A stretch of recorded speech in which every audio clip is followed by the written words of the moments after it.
नमस्कार दोस्तों, स्वागत है आप सभी का आपके अपने YouTube चैनल डिसॉल्वर स्टडी में, जिसको प्रेजेंट किया है साइंस एक्सेस क्लासेस ने।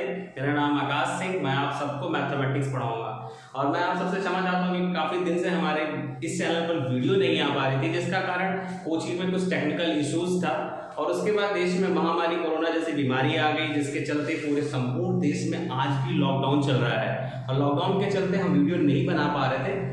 लेकिन अब हम हमारी वीडियोस आप तक रेगुलरली आती रहेंगी, हर चैप्टर हर टॉपिक वाइज वीडियोस आएंगी, इसलिए बच्चों को पढ़ाई से रिलेटेड कोई परेशानी नहीं होगी। हालांकि हाँ, घूमने फिरने में अभी भी दिक्कत वैसी ही है और साथ ही साथ लेकिन आप घर पे रहिए और सुरक्षित रहिए, साथ ही साथ पढ़ते भी रहिए, क्योंकि सारी सरकारें यही चाहती हैं कि बच्चों की पढ़ाई में कोई नुकसान ना हो और हम भी यही चाहते हैं और आशा भी करते हैं कि आपकी पढ़ाई पे कोई भी नुकसान नहीं होगा और आप पढ़ते रहिए, घर में रहिए, सुरक्षित रहिए और आपके अच्छे भविष्य की कामना हम सब करते हैं। तो चलिए शुरू करते हैं। आज का हमारा टॉपिक फर्स्ट ईयर से कॉम्प्लेक्स नंबर है। क्लास 11 से कॉम्प्लेक्स नंबर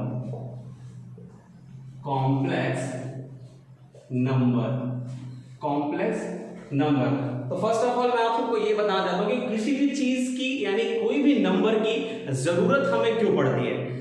मतलब कहने का मेरा मतलब है कि हम कोई भी चीज सीखना तभी चाहते हैं जब हमें उस चीज की जरूरत हो। जैसे कहने का मतलब, मेरी बात को समझिएगा, मान लीजिए कोई छोटा सा बच्चा है जिसको स्टार्टिंग में सिर्फ और सिर्फ नेचुरल नंबर पढ़ाया जाए, यानी कि सिर्फ उसको नेचुरल नंबर ही मालूम है, यानी कि except zero all numbers are natural number, यानी कि जीरो को छोड़कर बाकी सारे नंबर होते हैं। एक्चुअली आप सब जानते हैं, क्योंकि जब छोटा बच्चा होता है उसको स्टार्टिंग 1 से ही कराई जाती है, उसको डराया नहीं जाता 1 से पहले कि जीरो है, जीरो से पहले -1 है, -1 के पहले -2 एंड ये सब ऐसा कभी डराते नहीं। मतलब यानी कि सिर्फ और सिर्फ उसको नेचुरल नंबर्स के बारे में ही पता है। तो जिस बच्चे को नेचुरल नंबर्स के बारे में पता है, अगर उसको एक इक्वेशन लिखी जाए जैसे x - 1 = 0, देन इसका सॉल्यूशन x = 1, तो आप इस बच्चे की खुशी का ठिकाना नहीं लगा सकते, क्योंकि उसको जो नंबर्स पता है बस वही सॉल्यूशन मिलता जा रहा है। यानी कि जैसे अगर मान लो किसी ने कहा कि x - 3 = 0, देन x = 3, अब बच्चे को ये मालूम है, बच्चा बहुत खुश। लेकिन बाय द वे कभी किसी ने दिमाग लगाया और इक्वेशन को घुमा के ऐसे बना दिया 2x = 0। अब 2x = 0 है तो 2 0 हो नहीं सकता, इसलिए x क्या होगा 0। अब ये बच्चा वहां परेशान हो जाएगा, कि उसके पास 0 जैसी कोई चीज है ही नहीं।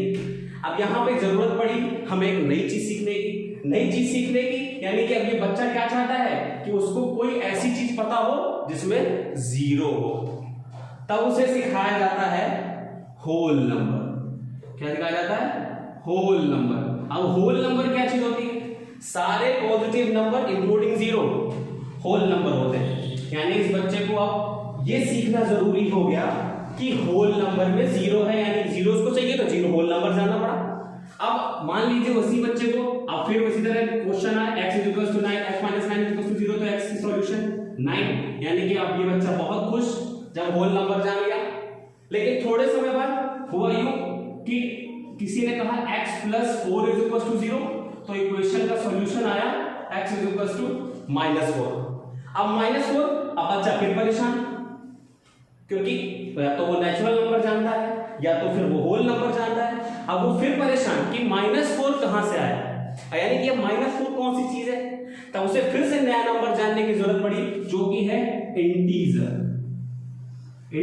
मतलब सारे और पॉजिटिव और नेगेटिव सारे नंबर्स इंटीजर्स में आते हैं, यानी कि -∞ से लेकर के पॉजिटिव ∞ तक सारे नंबर बच्चे को पता चल गए। अब बच्चा ये बहुत खुश, क्योंकि अब उसे कोई भी इक्वेशन दे दी जाती थी तो बच्चा बड़ी आसानी से कर लेता था। यानी अगर x + 11 = 0 है तो x = -11, तब भी बच्चा बहुत खुश, बेहद खुश।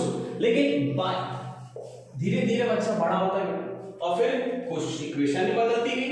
मान लीजिए किसी ने कहा 2x - 7 = 0, अब 2x = 7, यानी कि x का सॉल्यूशन क्या आ गया यहां पर 7/2।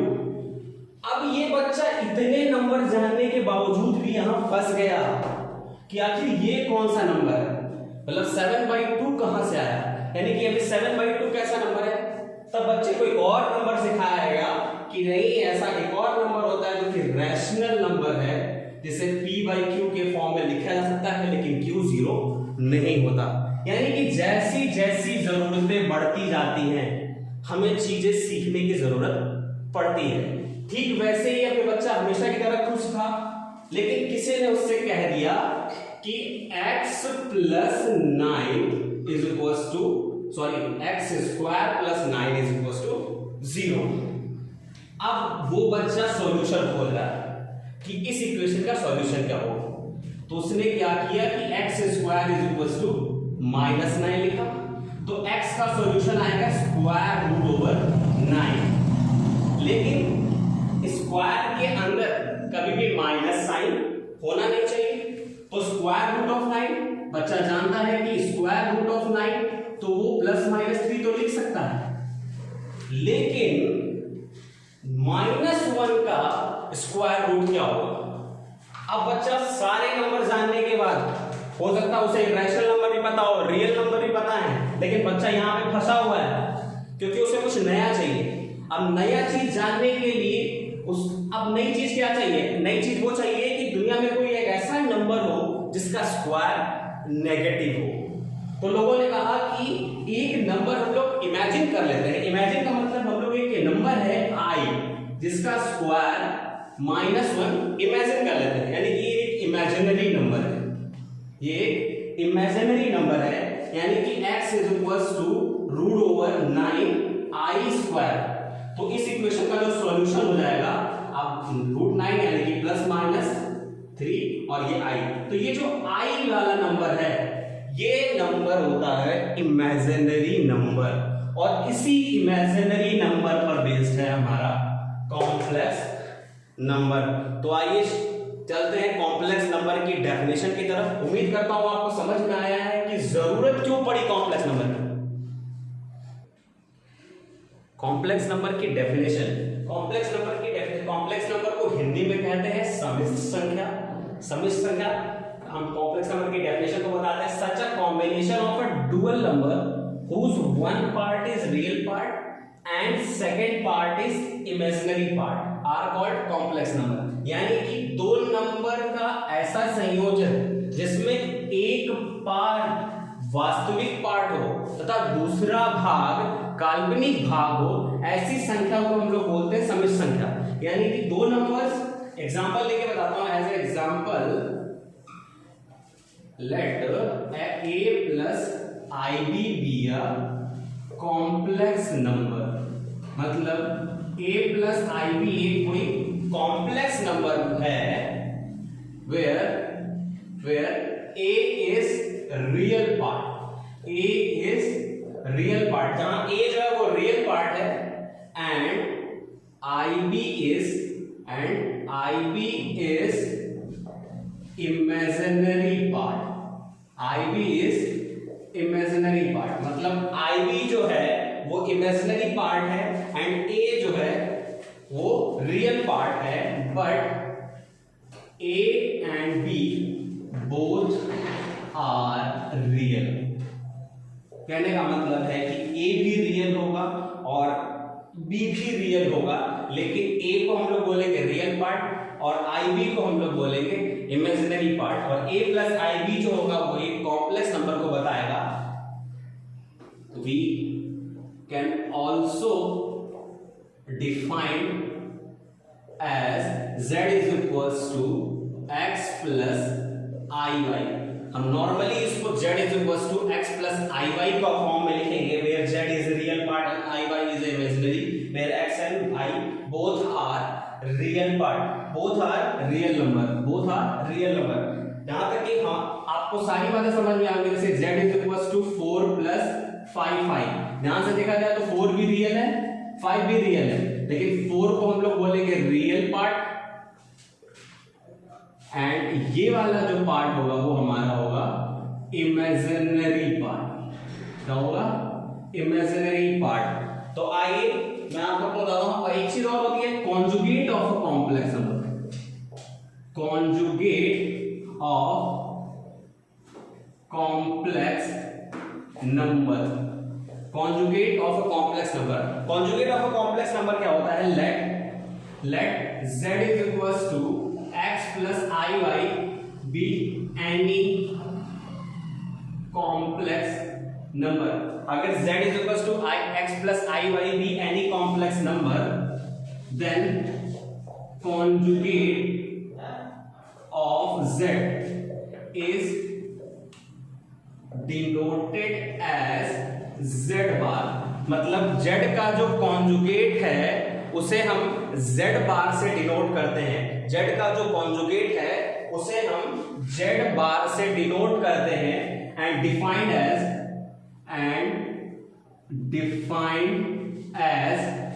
z bar is equals to x minus iy।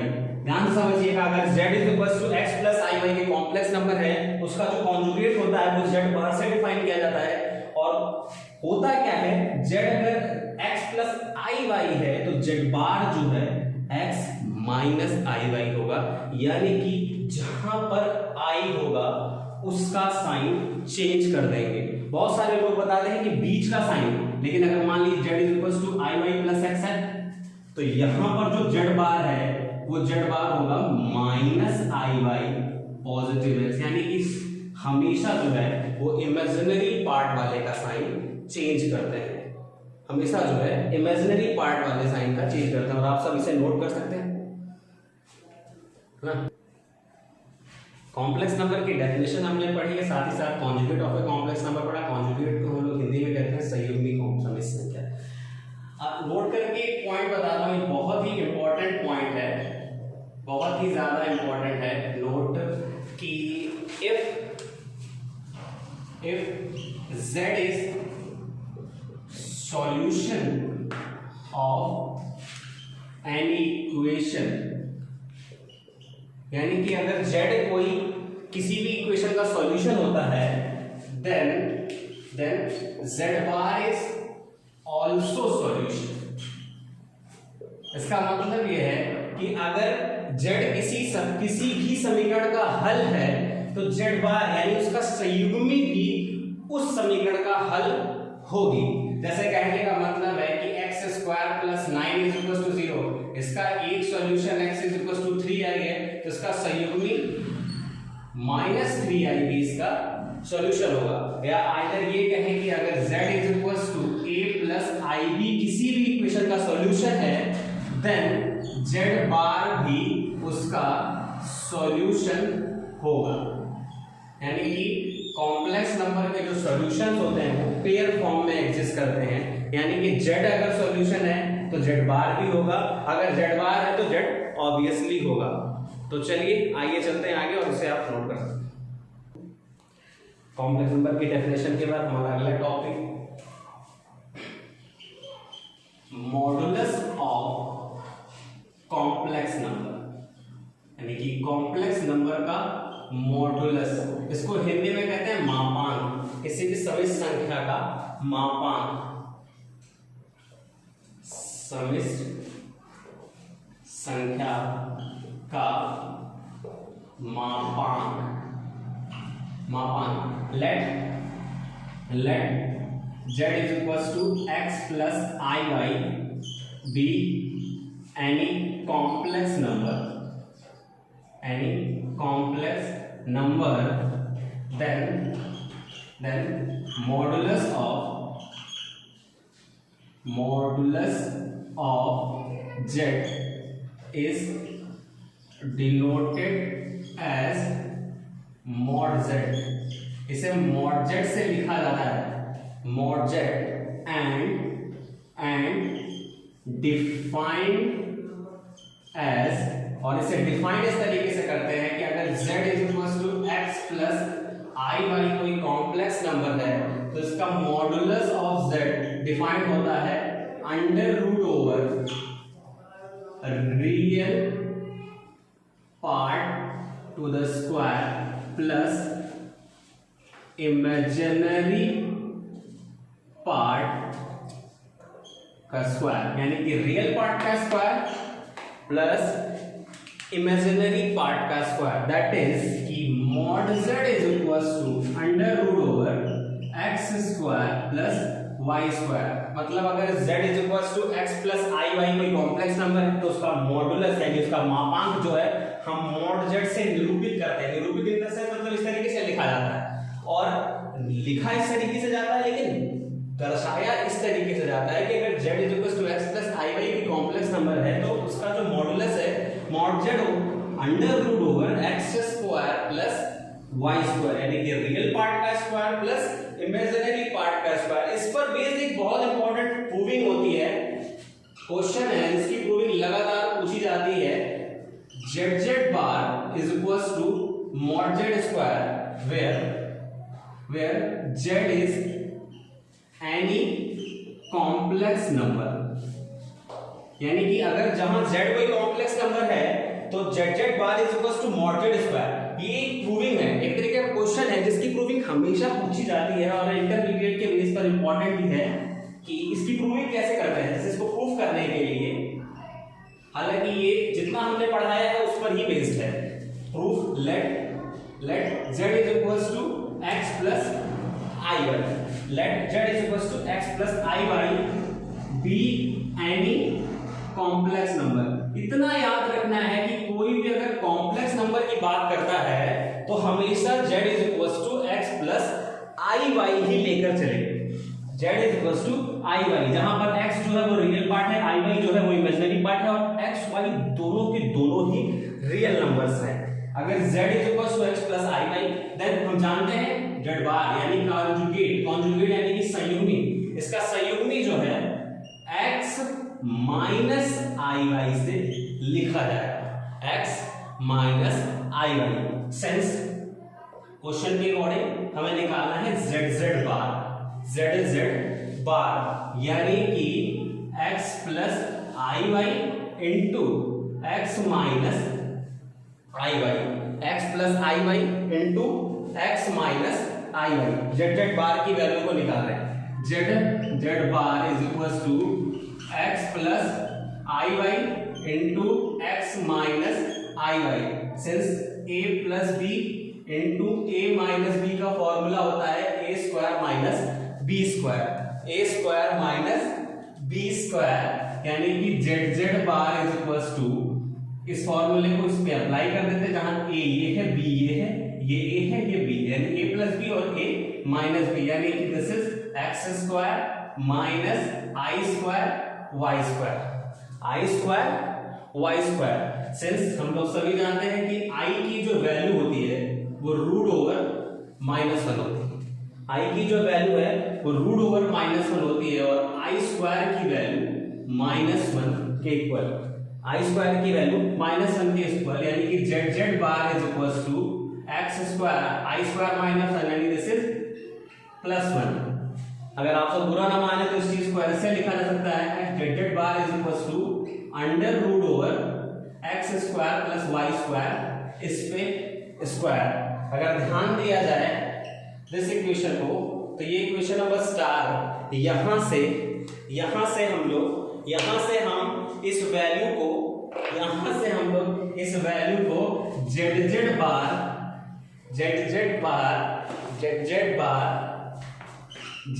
Bar is equals to mod z square लिख सकते हैं।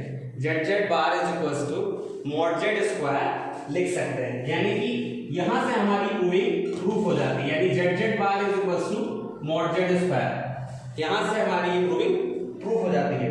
तो कॉम्प्लेक्स नंबर का ये एक इंट्रोडक्शन वीडियो है। इंट्रोडक्शन वीडियो में हमने पढ़ा कि क्या होता है कॉम्प्लेक्स नंबर, उसकी डेफिनेशन, साथ ही साथ conjugate of a complex number और modulus of a complex number क्या होता है, उस पर बेसिक एक क्वेश्चन भी किया। और अब हम कॉम्प्लेक्स नंबर को कैसे ऐड करते हैं, कैसे सब्ट्रैक्ट करते हैं और इसकी बेस पर एक्सरसाइजेस जो भी हैं, एनसीईआरटी के इंपॉर्टेंट क्वेश्चंस, ये सारे हमारे नेक्स्ट पार्ट की वीडियो में आपको मिलेंगी। इस वीडियो को प्लीज लाइक करिए, शेयर करिए और सब्सक्राइब करिए चैनल को और बने रहिए रिजॉल्वर स्टडी के साथ। Thank you.